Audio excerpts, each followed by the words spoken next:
Hello everyone and welcome back to another video. This has to be one of the most requested videos I've had on the channel, and we're finally here. Today we're looking at the Strigoi from the TV series The Strain. The Strain is a vampire horror series that came out in 2014 and has 4 seasons. It was created by Guillermo del Toro and Chuck Hogan, based on their novel trilogy of the same name. The show follows Ephraim Goodweather. With the help of a lot of friends he meets along the way, he tries to stop the Master, a rogue vampire elder that is trying to take the world for his own. The character Charlotte is played by Rona Mitra, who portrays Sonia in Underworld Rise of the Lycans, which is probably one of my favorite Underworld movies. And Mia Maestro, who plays Nora Martinez, also plays the vegetarian vampire Carmen in Twilight. Kinda unrelated, but David Bradley, who plays Abraham Satrakian, also plays Argus Filch in the Harry Potter movies. I watched the whole first season thinking this guy is so familiar, but I couldn't remember where he was from. The origin of the Strigoi in the show is never explained beyond the ancients, but in the book it tells the story from the very beginning, and since the show was made by the same people that created the book, there's a good chance that it is still canon, but it's never been confirmed. Vampires, or the Strigoi, have a very interesting origin story. The progenitor for all vampires is actually the Archangel Ozriel, based on the angel of death Azrael from Islam and Judaism. Ozriel was born in heaven and is trillions of years old and asexual, meaning no gender. Ozriel was one of 3 archangels that God sent to Earth to destroy Sodom and Gomorrah, 2 legendary biblical cities destroyed by God for their wickedness and sin.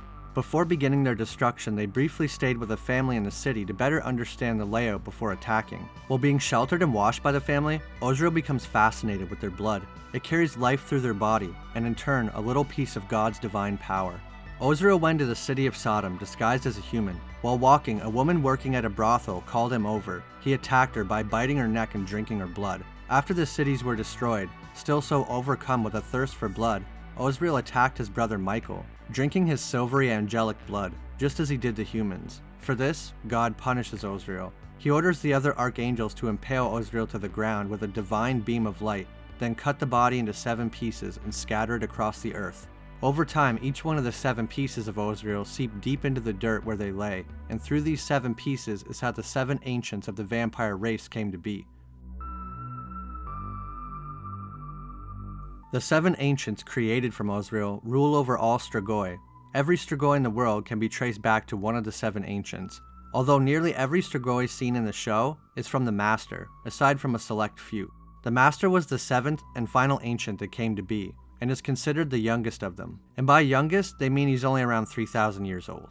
Each ancient came from a piece of the angel, and it is said that the Master came from Ozriel's throat, which is why he represents the angel's thirst for blood and relentless ambition more than any other ancient.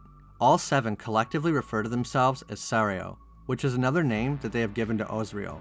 It is said that no ancient has a true name of their own. The Master refers to himself as such, but that is just a title he calls himself. The ancients are made up of the white and the worms. This is how they spread their influence throughout the world. Each new person taken over by the worms becomes one of a hive mind. The Master was able to infect people and then know everything they knew and have control over them. In the TV series, the ancients have a special crimson worm to distinguish them from a regular Strigoi. The substance of the worms and the white that inhabits the ancients is more of a sentient being that can possess any host. The Master remains himself even after he has to move to a new host. This makes the ancients very hard to kill, as he must ensure the entire body is destroyed. The site where the Master originated was in America, but he traveled to what they call the Old World to unite with the other ancients. Eventually, he went rogue from the other ancients, wishing to take over the world for himself, causing a vampire war between him and the other 6 ancients. The Master wants to spread the Strigoi everywhere, and doesn't care who he infects. But the other ancients kill their victims immediately after feeding because they see immortality as a great gift, not to be given haphazardly. They must be a perfect candidate to receive immortality and be able to help their needs and have a lot to offer. The telepathic bond that the ancients share can be blocked but can never be broken. Their minds were meant to exist as one for all time until the Master went rogue. When all the ancients eventually come to pass, their minds were reunited as one and welcomed back into heaven. I want to talk a bit about the Occido Lumen. The Occido Lumen is a medieval manuscript that contains the complete account of the first rise of Strigoi. The Lumen has 489 silver-edged pages, 20 illuminated color pages, and it is bound in leather, but the cover and spine are pure silver as to keep out Strigoi. The book has to be decrypted with natural sunlight, and it contains a hidden text under the visible writings. The Lumen is a translation of a collection of Mesopotamian clay tablets discovered in a cave in the Zagros Mountains in 1508. It would be 300 years before scholars became capable of translating the ancient Sumerian. Upon completion of the Lumen, Louis XIV declared the man a heretic and imprisoned him, and ordered the book and the original tablets be destroyed. But the book managed to survive thanks to some occult enthusiasts. Many scholars believe the book to be a hoax, but Satrakian, who is an accomplished scholar of Eastern European literature and folklore, knows it's genuine. Why else would the ancients and the Master fear it? The ancients and the Master want the book either protected or destroyed so that no one will know the secrets on how to kill them. That's why the ancients were allowing Satrakian to use the Lumen in order to find out how to kill the Master, but once he found out how to kill the Master, they wanted the book back immediately, and for him not to read into anything else in the book. The Lumen is successfully translated in the novel by Satrakian, Ephraim, Fet, and Quinlan. They learn that the Master's point of origin, also called the Black Site, was one of the 1,000 islands in Lake Ontario. F destroys the Master and his strain by detonating a nuclear weapon at the site. Once the Strigoi were destroyed, Fet went on to publish Satrakian's work and their translation of the Lumen for the world. Invictus, my son. Around 40 AD, during the reign of Roman Emperor Julius Caesar, the Master, only a few centuries old at the time, served as the emperor's chief advisor using the name Thrax. In exchange for his counsel, Thrax was provided with women to feed on. The Master insisted that all the women be virgins, but a pregnant woman mistakenly made it into the group to be fed on. The Master could sense she was pregnant as soon as he stung her, but during his surprise, she managed to fight him off and narrowly escape. The Master was furious and said she must be hunted down and killed, but the assassins could not find her before she gave birth to her son, Quinlan. And because of his unique circumstances, Quinlan is not a regular Strigoi. They refer to him as the Born. He is a Dhampir, or half-vampire. So a Strigoi biting a pregnant woman can create a Born, or possibly only an ancient could do this. Half-vampires or Borns are not burned by sunlight, and they don't have bloodworms like all other Strigoi. Quinlan also shares a telepathic link with his father, the Master, able to communicate and sense where each other are. But he cannot be controlled by his father like other Strigoi descended from his strain. The Master can control all Strigoi infected by his strain or his worms, but could not control a Strigoi infected by another ancient. And possibly because Quinlan has no bloodworms, this might be why he can't be controlled. The ancients wanted Quinlan's help against the Master, but he wanted nothing to do with their war. But when the Master showed up and killed his human wife and adopted daughter, he spent the remainder of his life searching for the Master. Quinlan possesses strength and speed much greater than that of a regular Strigoi, but was still weaker than an ancient. He works with the other ancients to try and bring down his father. Quinlan is the bodyguard to the ancients and their hunter. In the books, he reveres the ancients and treats them with great respect. But in the show, he treats them as more of an equal and even with contempt at times, willing to call out their mistakes and makes his opinions known.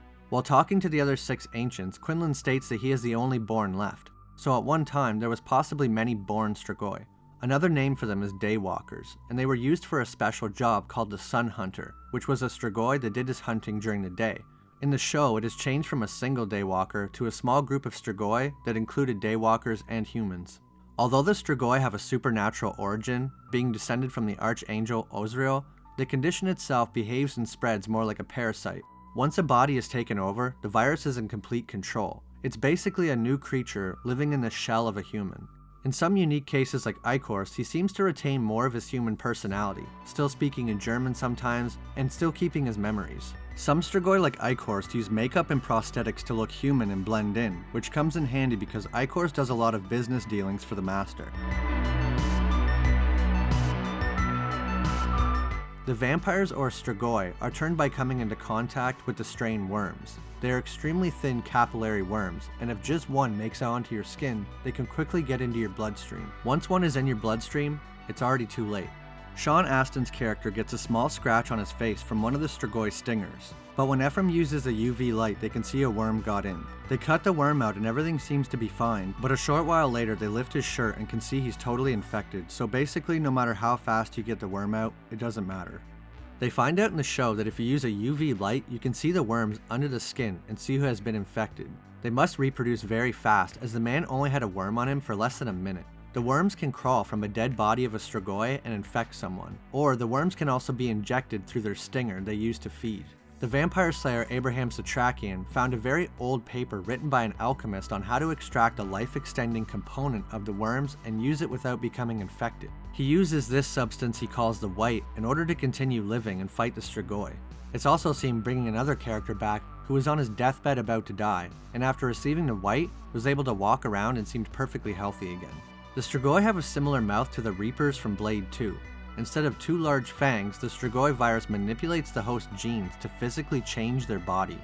Using existing organs and tissue, the virus makes a new digestive system and a stinger that can shoot out from the mouth up to 6 feet to feed or infect.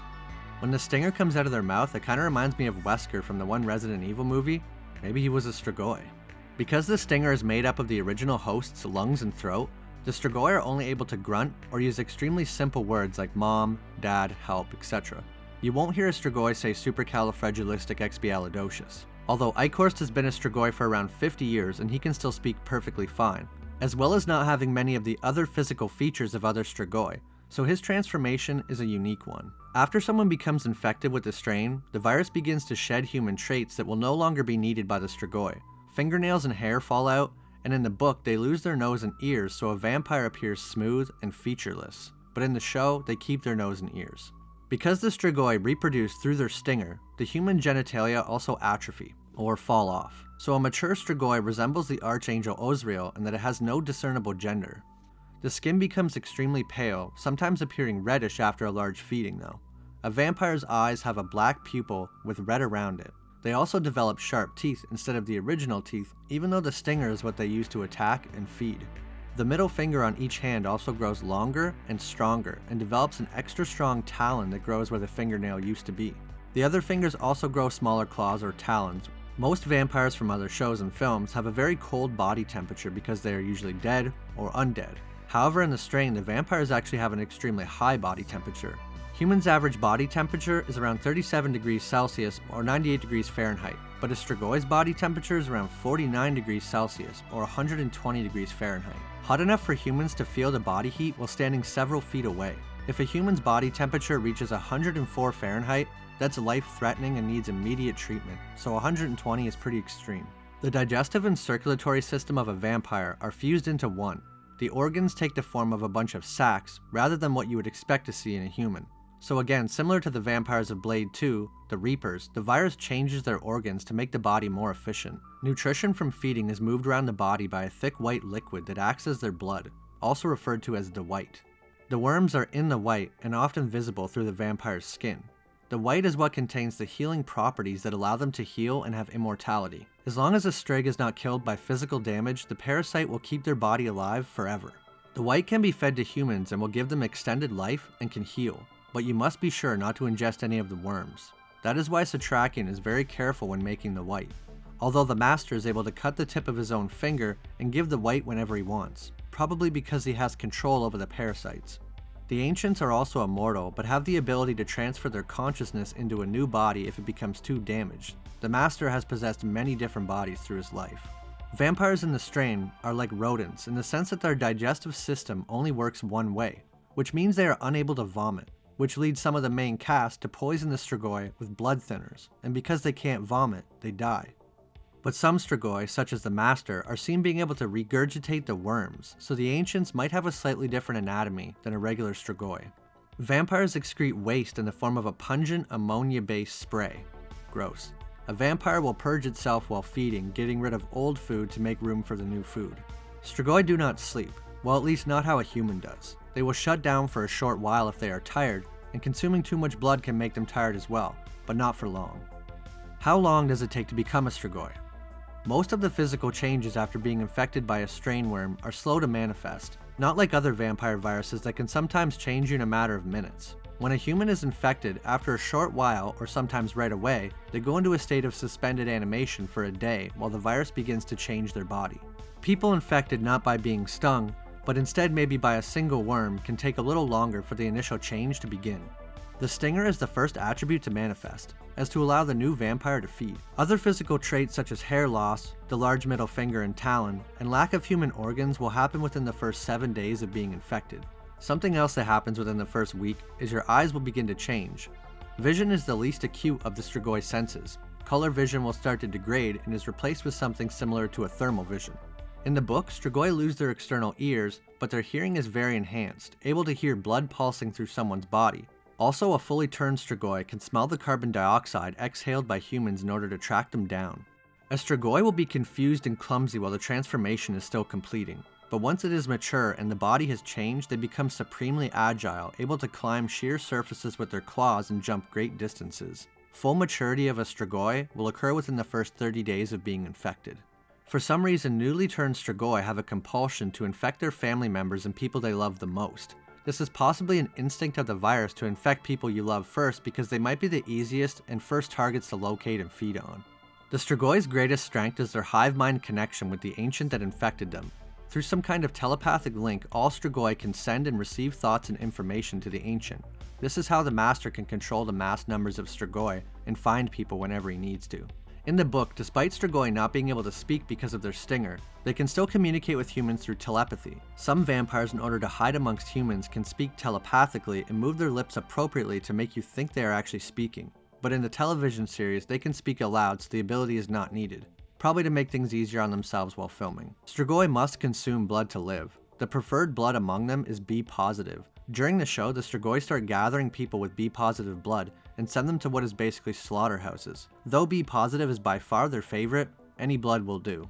The ancients are shown having superhuman strength, speed, and a multitude of mental abilities. The master was able to make himself appear as Zack's mother like an illusion, and each ancient has the ability to see through the eyes of any Strigoi infected with their strain. When they are looking or communicating through one of their lesser Strigoi, the eyes glow red. The ancient can also use their telepathic abilities as a weapon, known as a murmur. This ability is like a mental shockwave able to render nearby humans unconscious. Ancients are by far the strongest of the Strigoi. Quinlan exhibits lesser strength but still stronger than any regular Strigoi, and he can move so fast it resembles a blur. Regular Strigoi seem to have slightly greater strength than a human, but nothing extraordinary. Most are only seen moving at a regular pace, but there are some exceptions. Eichhorst is able to move as fast as Quinlan and dodge bullets like an agent from the Matrix, even though he's just a regular Strigoi. Eichhorst has some very unique abilities, but he is still only a human infected just like anyone else. Another Strigoi that can move extremely fast are the Feelers. They have unique abilities, sight and perception beyond the visible spectrum. These are people that were blind and then turned into Strigoi, and for some reason can move much faster than most other Strigoi, able to dodge bullets like Eichhorst. Strigoi can take much more punishment than a human without being hurt. They also have very fast healing abilities, being able to easily heal from multiple gunshot wounds. However, they cannot regenerate lost limbs. A Strigoi is forced to cut his hand off to escape, and it never grows back. Maybe he could sew a new one on like Quinn from Blade. Even though Strigoi have good healing abilities, they can be killed by a broken neck or severe trauma to the brain. And once a Strigoi is dead, it cannot be brought back to life with blood or anything. It's dead for good. Most traditional vampire weaknesses work on Strigoi, aside from holy water, crosses, and garlic. It is said that some of the weaknesses Strigoi have today come from the way Osriel was punished by God. Sunlight is the closest thing to God's face on earth, which is why it burns vampires. Silver is the color of angelic blood, the same blood Osriel tried to drink from Michael. Lastly, Osriel was pinned to the ground with a beam of divine light between the two rivers that came from Sodom and Amorah, which is why his vampiric descendants can't cross running water. The show seems to take a slightly more biological explanation, but the virus could still be rooted in the story of Osriel and have biological explanations as well. Sunlight burns vampires because the ultraviolet rays have the ability to destroy the part of the DNA that allows them to heal properly. This happens because of the germicidal properties in ultraviolet light that can break down the virus-ridden tissue of the Strigoi. Similarly, silver burns the vampires due to the material's disinfectant properties, damaging the vampire's viral biology. A difference between the books and the show is that in the book, when the master is killed, all Strigoi he infected also die. But in the show, the remaining Strigoi become non-intelligent feral creatures that wander aimlessly, so they still all had to be hunted down and killed. Well, that's my video on the Strigoi from the Strain. There's a lot to cover in this show compared to some others out there, but I'm glad I finally got to cover my favorite vampire TV series. The practical effects and special effects are so good in the show, probably thanks to Guillermo del Toro. I found an interview where someone asked him what was the hardest part about taking his idea and bringing it to the screen, and this is what he said. The way I wanted to design the show. All the episodes you see, every effect goes to me. Every single makeup effect goes through me, all of the episodes. I do the final color correction on cinematography of every episode myself. It's because I want to give a uniformity to the look. And he goes on to talk about the colors he used and the cinematic look he wanted to achieve with the budget they were given. You can tell he really cared about his idea and wanted to come across a certain way. Because the books were already completed when the show started, they had a very clear direction to follow, which is why I like the later seasons just as much as the first. I think The Strain is one of the best examples of a TV show that just feels like a very long movie, because they had a very clear plot and story they were following, with an end. He didn't want the show to go on forever, he wanted it to end when it was supposed to end. If you enjoyed, don't forget to drop a like, and if you haven't, subscribe, I really appreciate it. Leave any suggestions you have for other TV shows or movies you'd like me to cover. My next video is another very highly requested series, and it's going to be True Blood. Thanks so much for watching, and I'll see you in the next video.